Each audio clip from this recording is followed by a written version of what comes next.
Bonne santé d'abord. Nakoyebisa yo elikia na Yesu, elikia na Nzambe.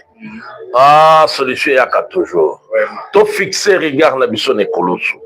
Na yebi ke mingi mikakata lezo tungisa bango. Mingi tozana ba problème. Na yebi que le diable est là pour réclamer battu dans l'échec. Exemple, Pierre va réclamer qui est pas un diable. Aye, Yesu yebi si butu mobima ba ki ko réclamer yo. Les deux ans, la mission de la vie, ils ont dit à ma réclamation à diable. Au moment où ça ne marche pas, maladie qu'on paye, difficulté qu'on paye. Cela ne veut pas dire que tu abandonnes. Il faut que tu es réclamé par le diable. Il faut que tu aimes la yango, en fait que réclamation c'est un diable. Et ça la musica et quoi ça m'a dit na yo. Alors, en fait, Emmanuel Kambala, le lot de la beaucoup plus situation.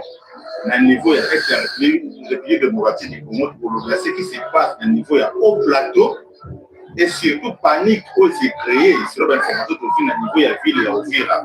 On a qui même déjà responsable, il y a bande de connexions, pardon, généraux n'a pas ordre, n'a pas wazalé le nyonso.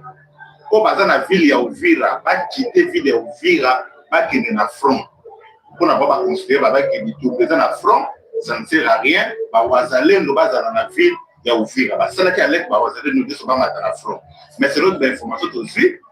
Aux autres circuler dans les réseaux sociaux que Bazo dénoncer quelques militaires et faire laisser face à l'ennemi, pour ça, la reprise, c'est là la reprise stratégique. Alors, yo, attaque comme on a quand même formé dans ma mesure de la réaction des amis. Nayebi message wana ya ba repli stratégique, ça a été souvent comme ça.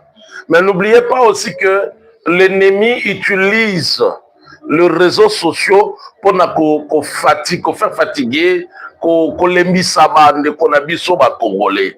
Ngana yebi ke wazalendo na FARDC na biso bazali ko bunda na front bazana front pona ko pesa biso ezali résultat moko malamu. Bolanda mingi teo ezali kolobama parce que c'est l'un des moyens que l'ennemi utilise. Tango batu bakoloka ke batu basima basali repli alors batu pe ba okima. Kokima ya batouana bango bazo profiter parce que quand il y a vide bango va profiter. Tenez-vous bon, tenez-vous debout, soyons sur le front de Yebike Tokolonga. Monguna za lisuma kasite.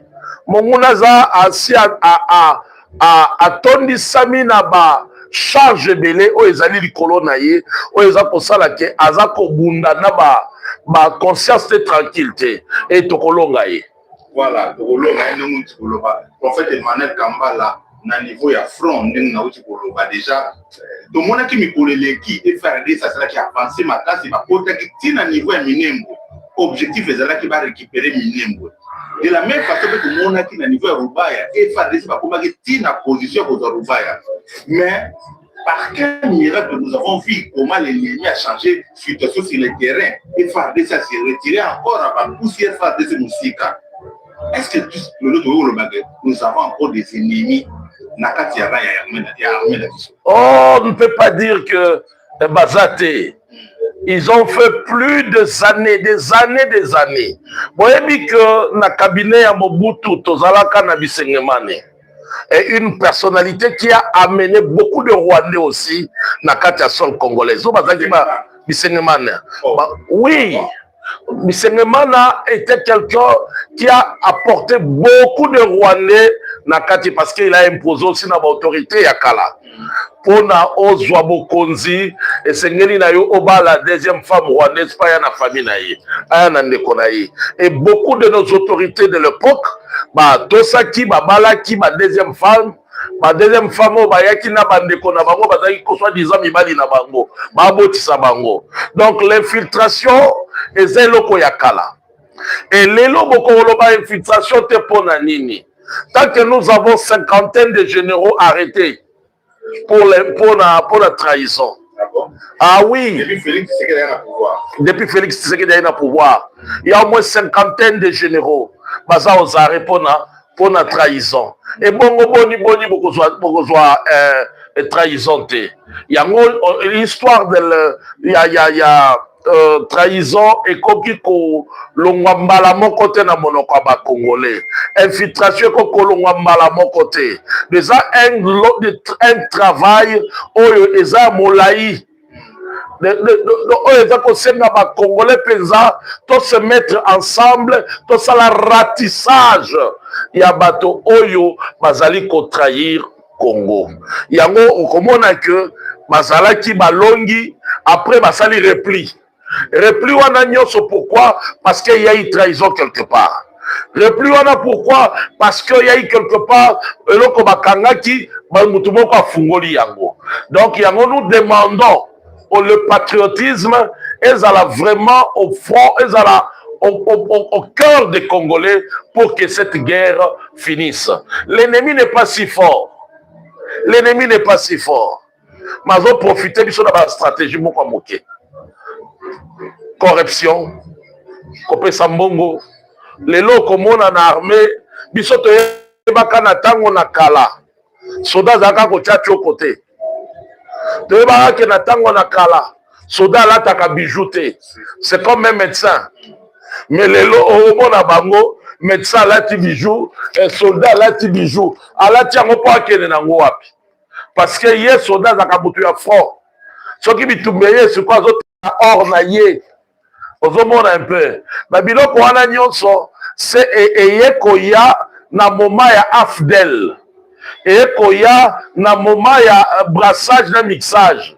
Muto ayebaki bitumba te bapesi ye pete ya ki commandant ki général eyekaka bongo pona alembisa fragiliser l'armée congolaise, l'armée zaïroise. Alors ememi pe momesano na bato bakomi se tenir soda komi kolata biloko akomi plus attaché na richesse. Or soda azalaka moto oyo mboka etiaka mayele na bango na basoda. Parce que soda apesaka makila na ye pona kimia ya mboka. Donc c'est pour cela que vous voyez un peu ça. Mais nous avons confiance na bawazalendo pe na FARDC na biso. Tokolonga bitumba oyo. Repli wana eza kozala parce qu'il y a beaucoup de trahison. Parce que jusque là, quand nous avons le Kambara, la trahison, en fait, le Kambara, nous avons beaucoup plus na FARDC. Mais na niveau bawazalé de tout sentir en mot bizarre côté infiltration de trahison. Est-ce que nous devons le bakoé et nous le bakoé le bawazalé le pas plus déterminé que d'autres FARDC na niveau ya France? Ne nous voilons pas la face, frère Nangaï. Nous devons savoir, nous avons une armée qui zoba-zoba. Armée qui zoba-zoba. Armée qui a subi le brassage, le mixage. Donc, armée à Bongo, ezali armée moko longo banité. Ce qui doit kolonga, kenda, c'est parce qu'il y a d'autres, les nationalistes et patriotes, au bazar na kati armée wana. Mais n'oubliez pas, une grande partie a pété. Une grande partie, na lobi nyon sauté. Baye mingi bazana commandement, bazali baye mingi o basibisaka brassage na mixage. Toza sur na bangote. Parce que trahison koya kaka bongo. N'oublions pas, trahison zaka na armée te. Trahison peso zala na ba civil. Trahison peso zala na autorité politique. Alors, nyon so ana boko kazala boka nisake. Ce sont des soldats. Bazo trahir, or que ce sont des autorités civiles, bazo trahir. Parce que bazo a même mise dans ma plan de guerre, bazo a même mise sur l'information nyonso. Or, toko kanisaka kakeo, c'est l'armée. Or, tozo bosana que, tozali pe na renseignement. Or, ezali na armée, ezali pe na civil. Alors, renseignement wana, ce qui ezali infiltré, ce qui ezali trahi à cause ya mbongo. Mutu moko aye azoke no kosala ku yo ndimi ozwa $1000 na yo lekisa ye. Alors yo yebite loko ni akino sala bozuye civil mais nyoka c'était un militaire. Bozuye civil nyoka c'était quelqu'un qui est formé peut-être pour l'explosif. Or c'était quelqu'un qui est formé pour la dissuasion. Akokota akoti aye yo tika qui est comme civil au saleli musala ndenge sengeli yote aye a chebulu na kati na kanabino yango tozo bikawana. Mais je sais une chose, comme to Congo to kotonga yango, le Congo eza kotongama Parce que le Congo était détruit. Moko ya Congo ebebi samaki. Moko ya Congo ekufaki. Et c'est pour cela, dans d'autres émissions, je vous ai demandé, je vous ai dit, toyebite soki mokonzi ya mboka Félix Antoine nenga yambi yango akokoka kosekwisa yango. Parce qu'il se bat. Tout le monde a kobunda kosekwisa. Mais bon, moi, na Congo, ils ont dépendre na bio na ngai. Parce que survie à Congo, les enjeux amingi. Que nous, les Congolais, tous s'émanciper. Tous tikana nous trahison. Tous se voiler ma face. Les gens qui monguna, azako demeurer, azako régner parmi nous. C'est à cause de nous-mêmes. Biso moko nde vous permettre monguna à s'installer na Congo. Et puis biso moko pe nde toko sala ke monguna abima. Ce qui to se mettre biso nyonso d'accord sur derrière le Congo. Et je crois que Makamoto komona bodoba et kozala lisusu. Alors pour ça demander kambala koyo mabozo loba. Est-ce que c'est quelque part pour que ça raison te na rapport de mon journaliste RFI baozi ko sala balobi guerre oyo marqué sur le plan économique ils ont bénéficié na wana na régime Paul Kagame, mais il y a d'autres Congolais pays au bazar même à on a Kinshasa bazar au placé bazar pour entretenir guerre oyo peut continuer toujours et puis on va profiter à la main. Je peux dire oui ou non. Pour nani na kokoloba oui na non. Parce que toyebi que Kagame azali instrumentalisé par ma multinationaux. Sans pour autant ignorer que les opérateurs économiques américains ont financé Kagame pour accéder à l'Est. Parce que les Mbutu trouble comme on a à l'Est. Ils ont bien préparé, bien calculé.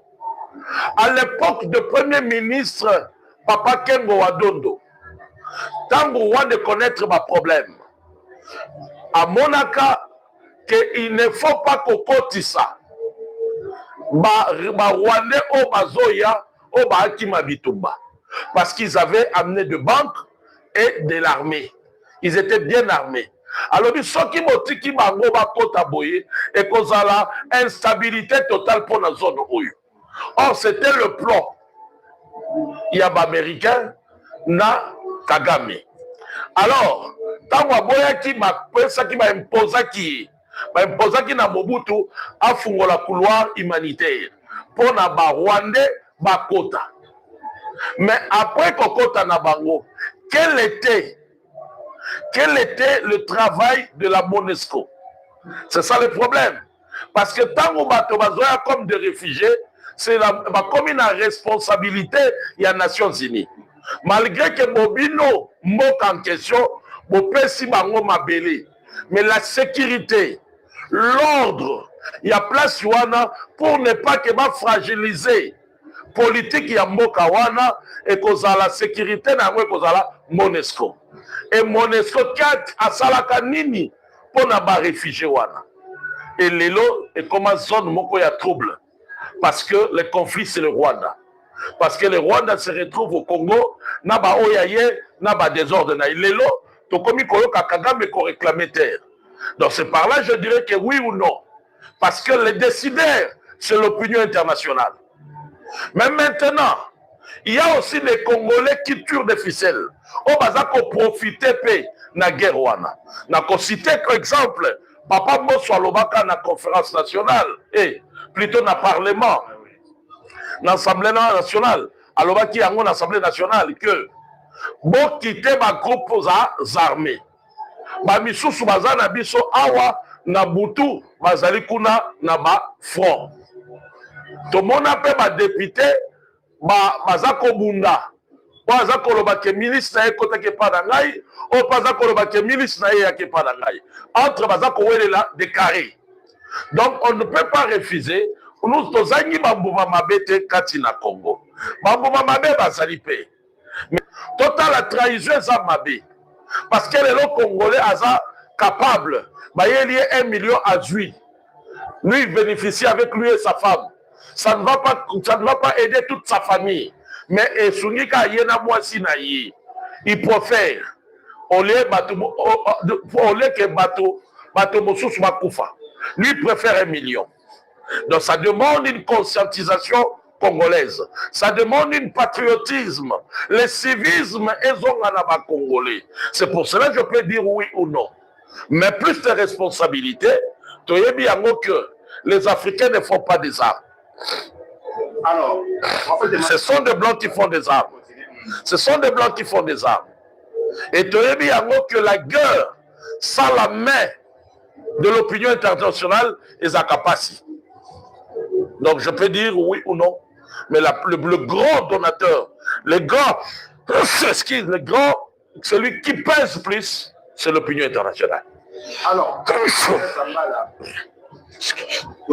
la point de presse, il y a Paul Kagame qui a avant-hier à l'OB, le secrétaire de la République du Congo, à l'OB, FDLR.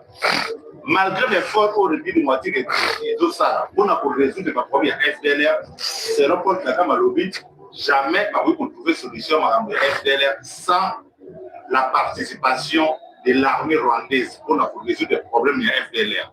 Ce qui a décidé pour résoudre le problème de FDLR sans Rwanda, vous considérez pas moitié. Alors la question est de savoir, est-ce que réellement les gens peuvent dire que les FDLR représentent un danger pour la Rwanda? Les FDLR ne présentent plus un danger pour la Rwanda. Comment ça? Mais le Rwanda maintenant, parce que les Nations Unies ont été comme ça l'enquête, alors que les FDLR, au Boza Koloba, côté au Bazali, au Boza Koloba, ce côté au Bango Bakosité, ils allaient côté au Kagame Akangi. Ils allaient côté au M23 na Kagame na fait Bazali. Si réellement il y avait de l'air, si l'FDLR a qui menace danger pour la Rwanda, tout simplement, Bako a déjà ratissé. Ratissage déjà, il y a M23 le Salam. Donc, quelque part, et ça, quand ma stratégie, ma moyen, au hasard, pour continuer toujours à résister, à subsister dans le Congo. Alors, maintenant, nous demandons, toujours une vigilance, il y a l'opinion internationale. Pourquoi? Parce que Kagame Alobaki, Bazalaki, Bakosaki Bango, ils ont été bernés dans l'accord. Or, il a dit lui-même bien devant les accords, devant le président américain, à l'objet, ce qui est accord et Kosimbate, et Kozalabi, c'est nous qui sommes à l'auteur. Il y a accord où il fonctionnait. Donc, on a été berné, on a été trompé. Alors, est-ce que les États-Unis ne voient pas? Mes frères congolais, c'est le moment maintenant de lever ce point, de présenter cela à l'opinion internationale, que Kagame ne respectera pas cela. Parce que Kagame déjà commence à dire qu'ils ont été trompés. Qu'est-ce que vous croyez? Qu'est-ce qu'Akoya que je dois quitter le Congo? Parce qu'il vous a dit ceci. Il a lancé un message à l'opinion internationale. Il a dit, tuer l'M23, c'est tuer le Rwanda. C'est un message fort. Tout simplement, il ne veut pas quitter. Lui qui est capable de résoudre, soit de chercher les FDLR, en même temps, il occupe le lieu où les FDLR Makoki Kozala. Qu'est-ce qui manque à ça, la ratissage? Ou bien, Kagame a une autre option. Il veut tout simplement exterminer les autochtones au Bazana Est et à Congo pour remplacer Batutsi. C'est ça que je peux faire comme analyse. Parce que ils ont possédé au coincé, au Kangi côté Oyo, soi-disant FDLR Bazali. Est-ce que au cause de la Naï, Naïa Kolukana Begana Bango, Yom Tozo Luka on ratissé Bango. Tu vas le faire. S'il parvient à tuer les Congolais, plus de 10 millions de Congolais Bakoufi. Et comment il n'arrive pas à détruire des FDLR qui sont dans son corps? Parce que l'Est, une partie Oyo, le M23 occupe. Les années avant, ils allaient citer que FDLR Bazali. Est-ce que maintenant ça demande à l'armée congolaise d'attaquer? Non. Ils vont attaquer comment? Parce que l'M23 va dire qu'il a attaqué Ngaï. Donc lui-même, Assili Sabango, tout simplement, ce sont du mensonge. Ce sont des faux fuyants.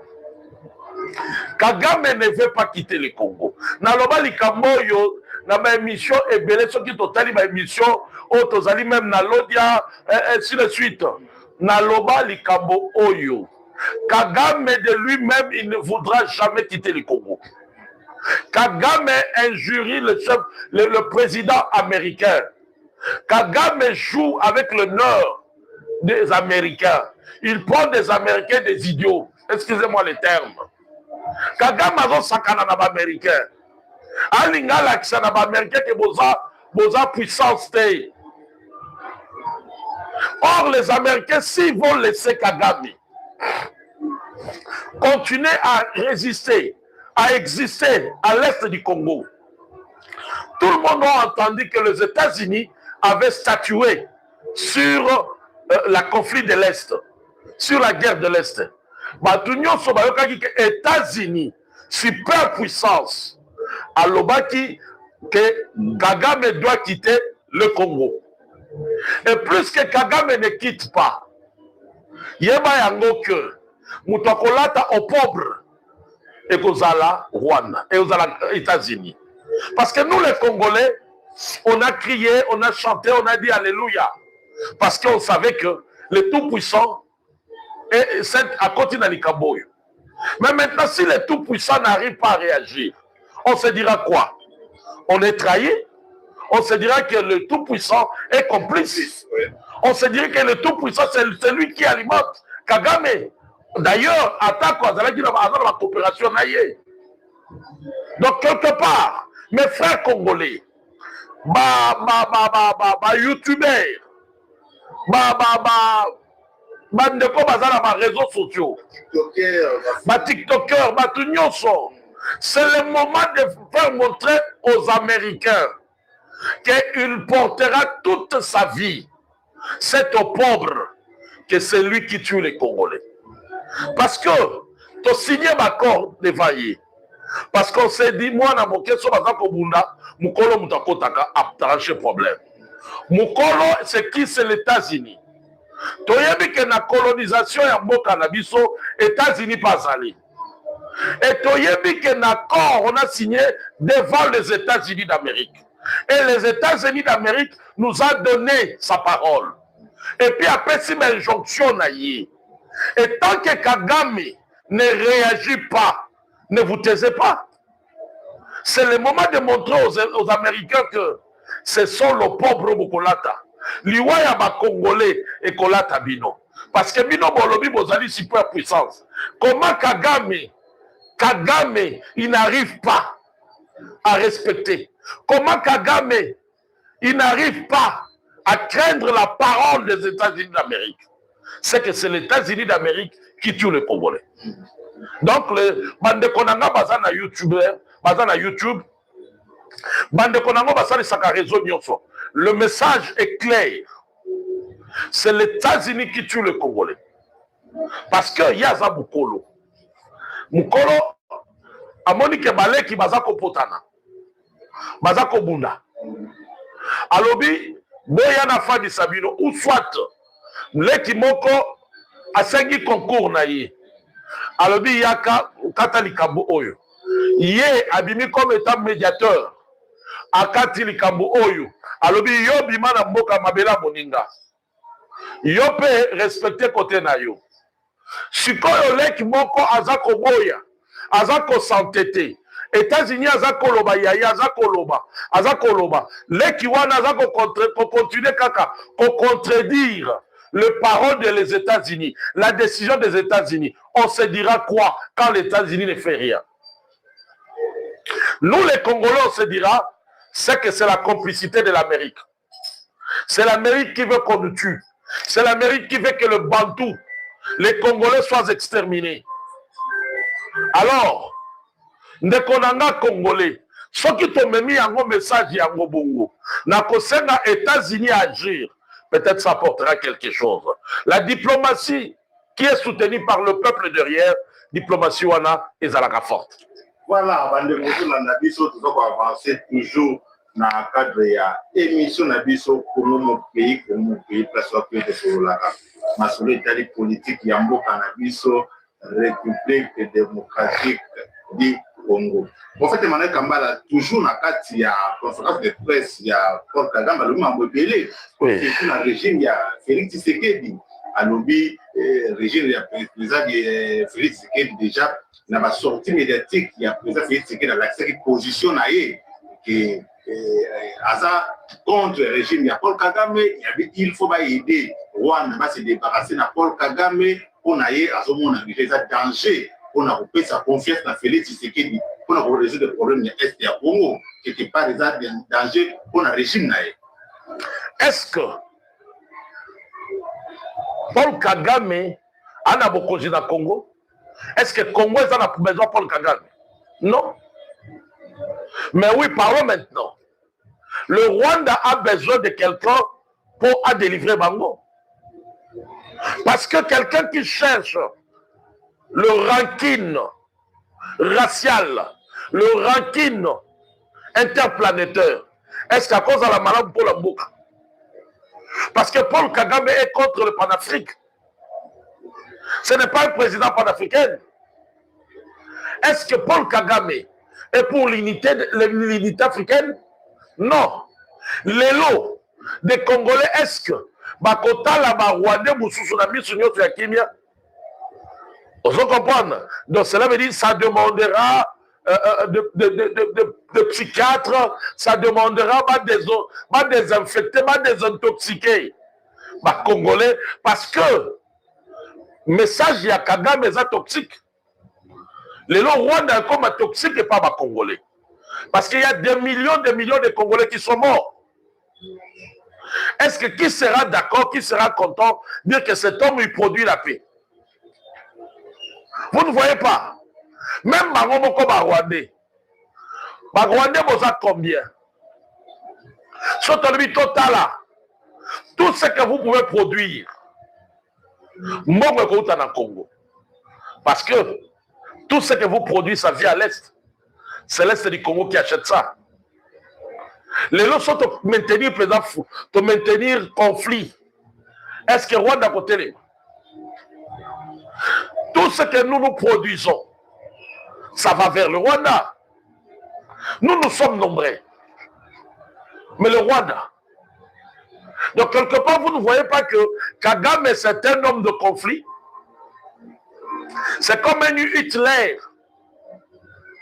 Parce qu'il veut tuer d'autres personnes au profit de Babissoussou.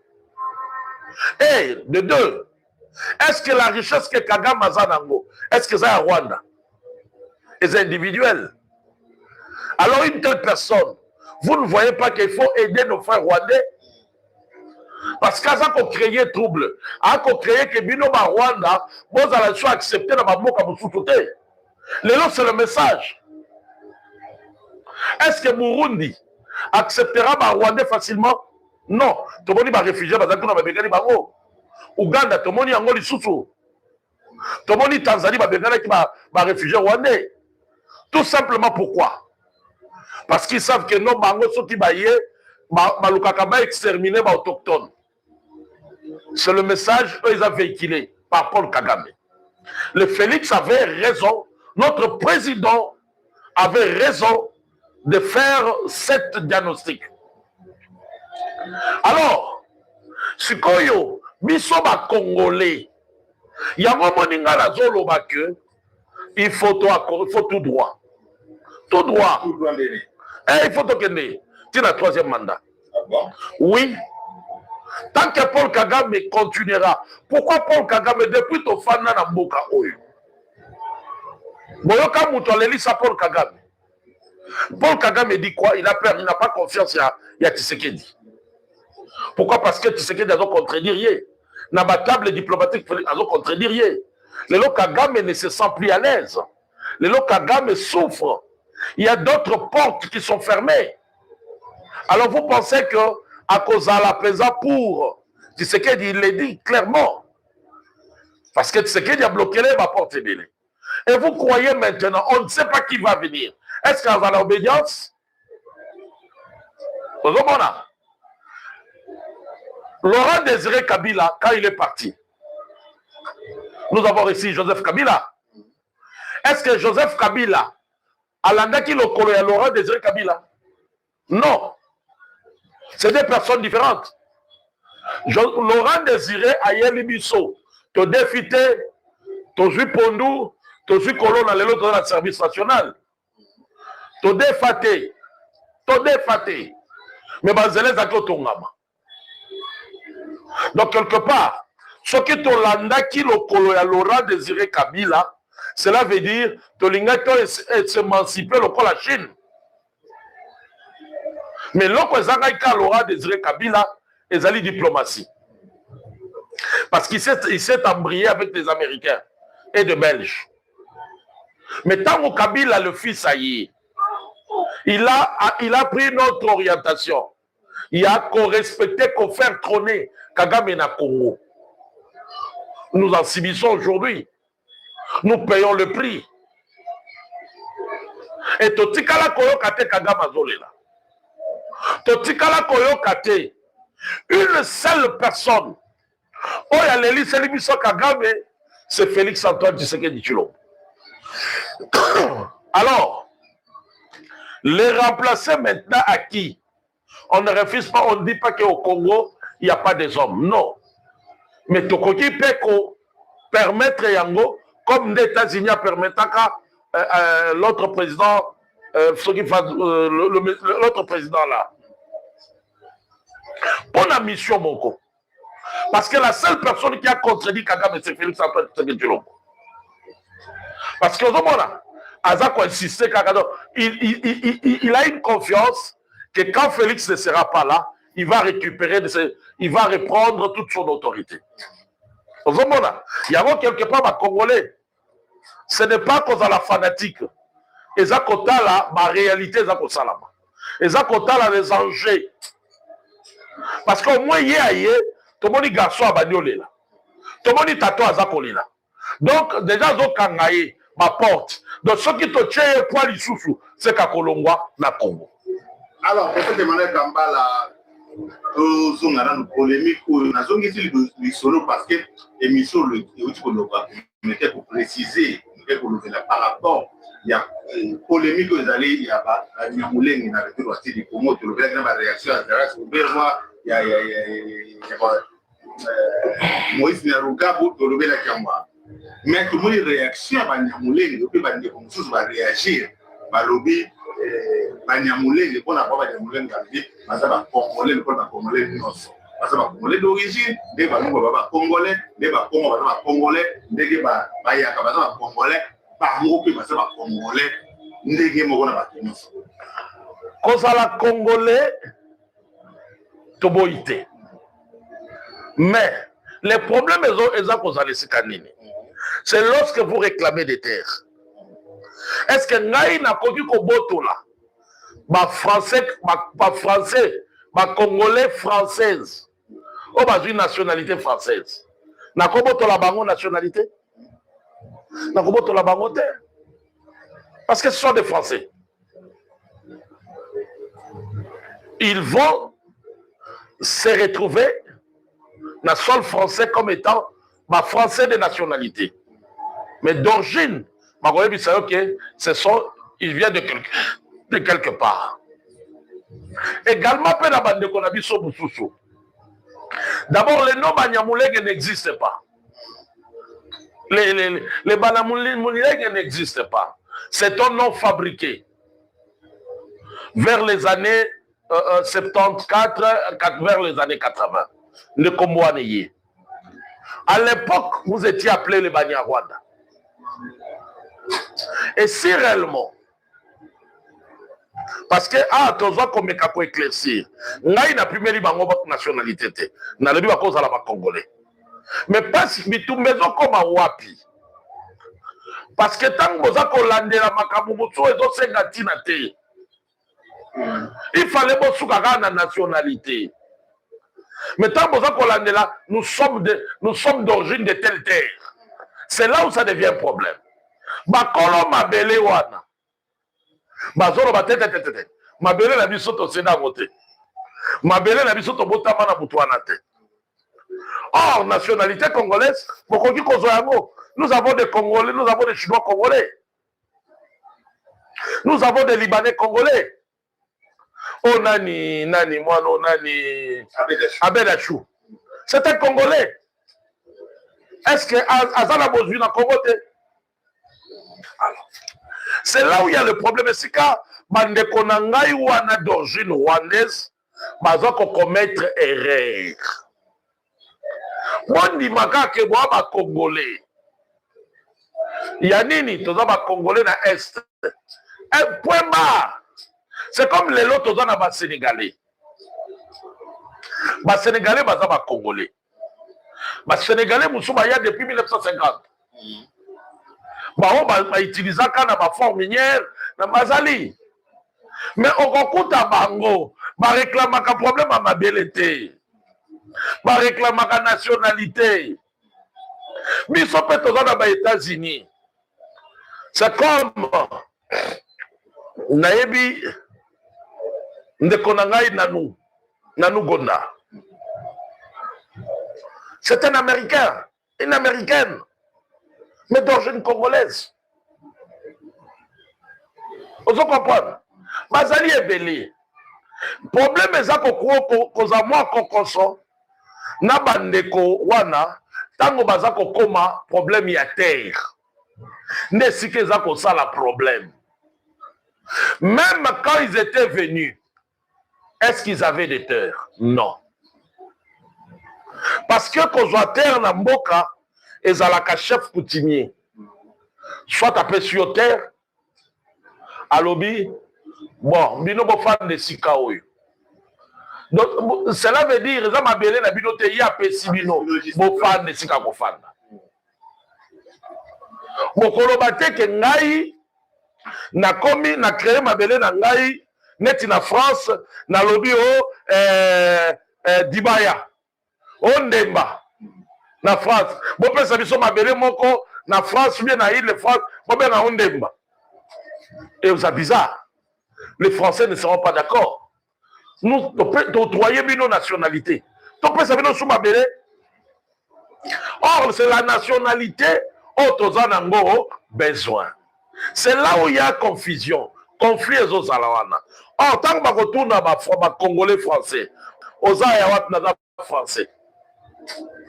Soit aux Agina Mikanda, soit dans Paris, ou bien soit dans la province. Et si la province soit dans des comment, lié naïe.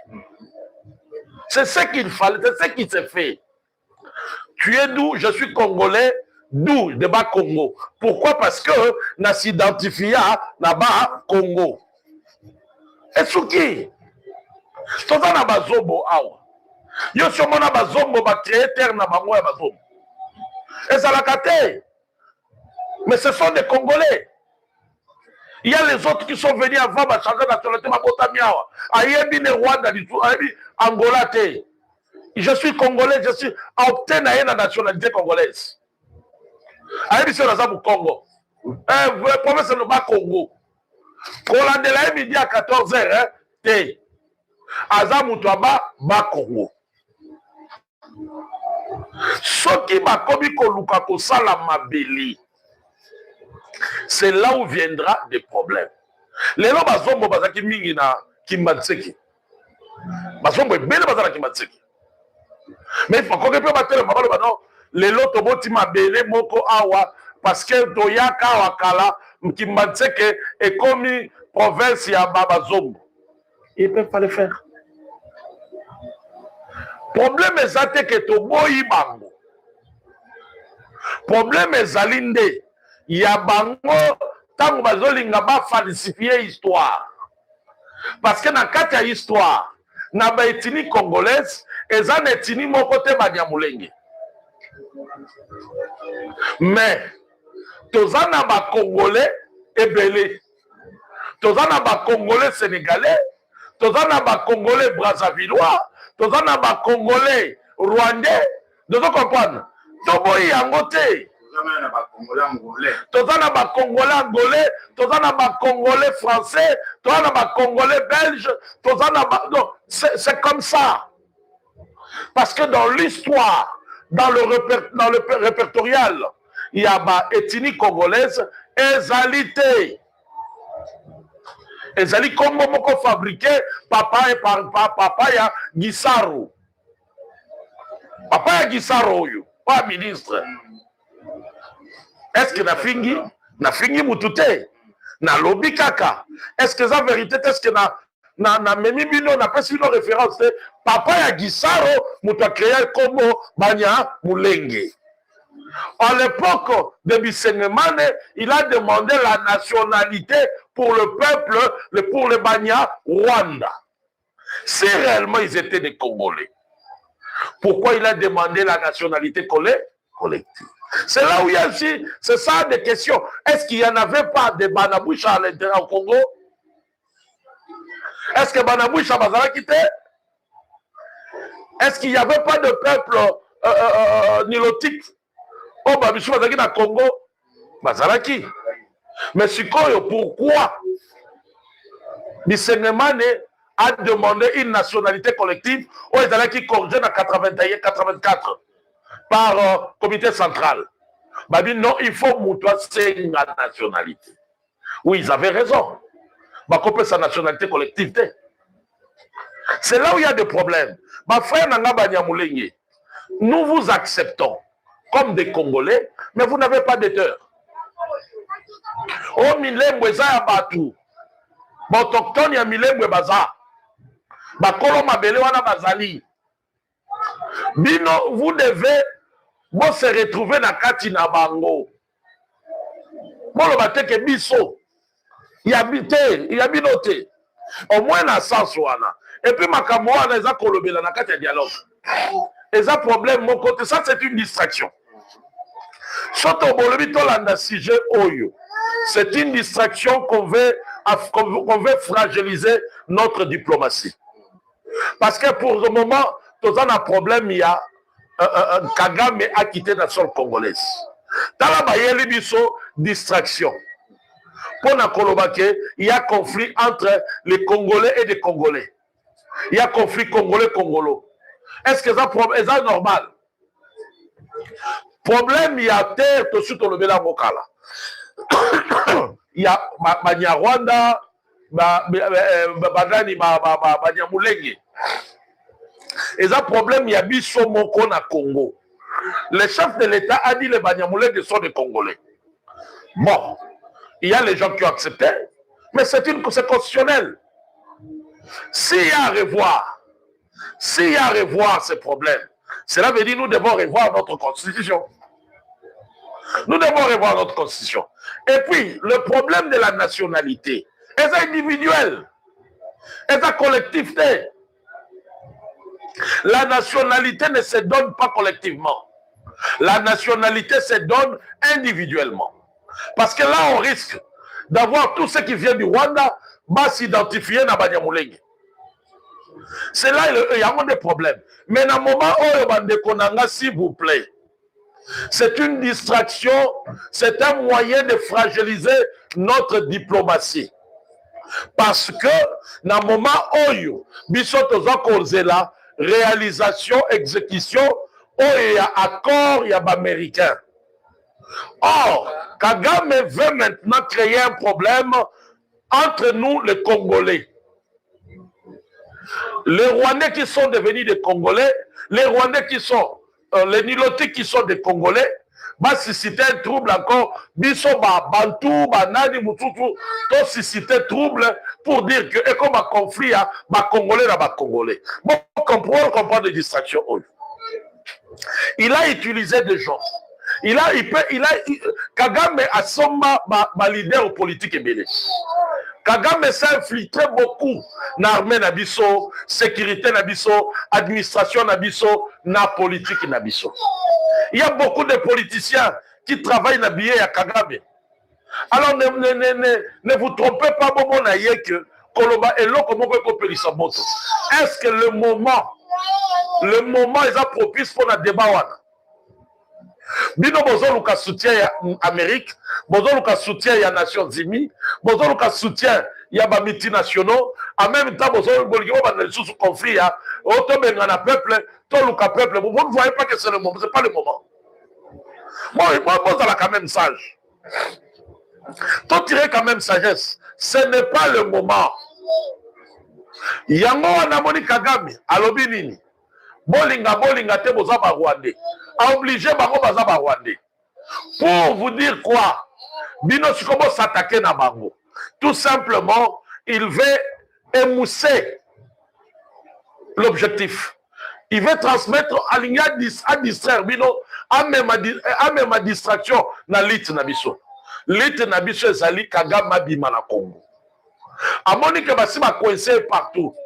Aye siko ya cha trouble na bino mo ba Congolais.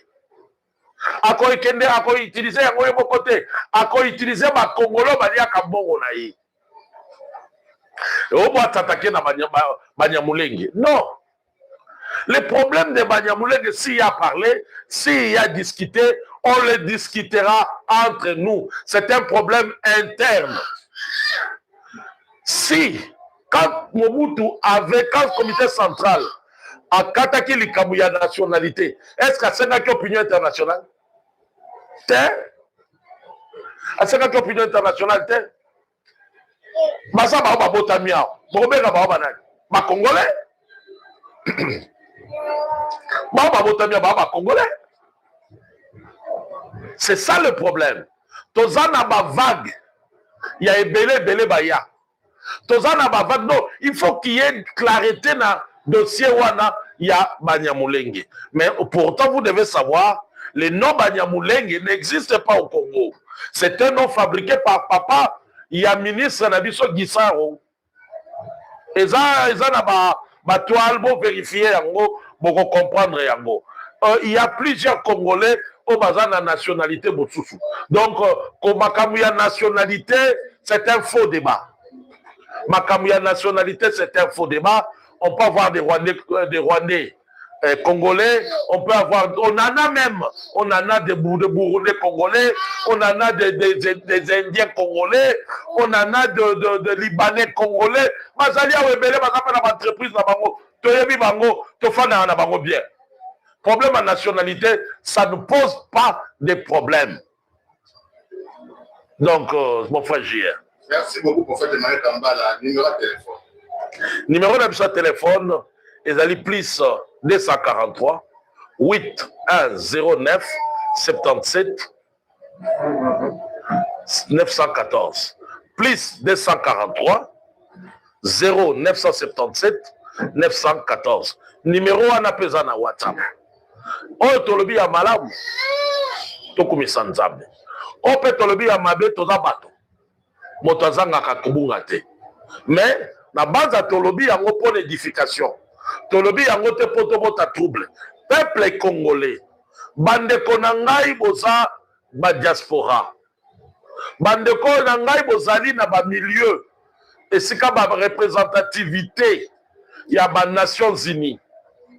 Il y a l'Union européenne. C'est le moment. On a besoin de votre mobilisation. On a besoin de votre...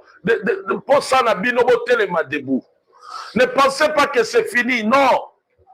Le moment crucial, il y a Ngoyo. Totalement. États-Unis a pris décision. Il y a eu des accords. Pourquoi ces accords ne sont pas respectés? Le moment a bon réclamé que les États-Unis, à la qui ça réellement, qu'il est un bon médiateur, il est un bon grand frère, de sanctionner Moutouazo Sala Mabé. Parce que les États-Unis, c'est lui qui a formé l'armée rwandaise. Il est dans l'armée rwandaise. C'est lui aussi qui peut dire à cette armée, quitte le Congo, qui peut imposer. Ce que cela ne demande pas Kaka, oh Félix Antoine Tshisekedi Tshilombo. Et c'est que nous Congolais qui ont manifesté. Lui, Azali Kaka, extériorisation, la diplomatie, il y a vouloir Nabiso Congolais. Azali Kaka, extériorisation, il y a vouloir Nabiso Congolais. Maintenant, Nabiso Congolais, il faut que se manifester.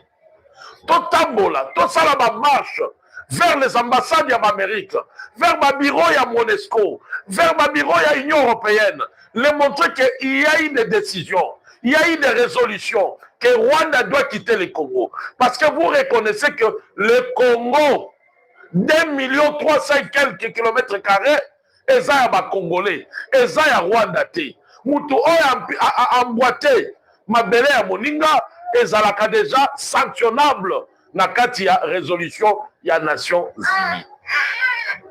C'est là dans osenga na bino bandeko nanga. Bino bandeko bozala na ba réseaux sociaux. Oh YouTube, oh nini TikTok. Ndeko nangai, tolobela makamboyo. Le message du moment, les États-Unis, est-ils coupables, est-ils complices ou pas? À tout ce que Rwanda est en train de faire, à tout ce que Rwanda est en train de dire, États-Unis, tu es où? Totunaye, États-Unis, le médiateur, le tout-puissant, le grand frère, tu es où? Et ça message au États-Unis oza wapi. Merci Nabino, merci Nandeko Nanga JR, merci na studio Mama Jenny, merci Pena Bandeko Nyonso Bolandi Biso, merci Nabino Kola Pambola Bino. Nous sommes arrivés à la fin de cette édition. Merci à vous de nous avoir suivis jusqu'ici. Si vous avez apprécié ces contenus, n'oubliez pas de vous abonner à notre chaîne, d'activer la cloche de notification pour ne rien manquer de nos prochaines vidéos. Likez et partagez cette vidéo. On se retrouve très prochainement. À bientôt.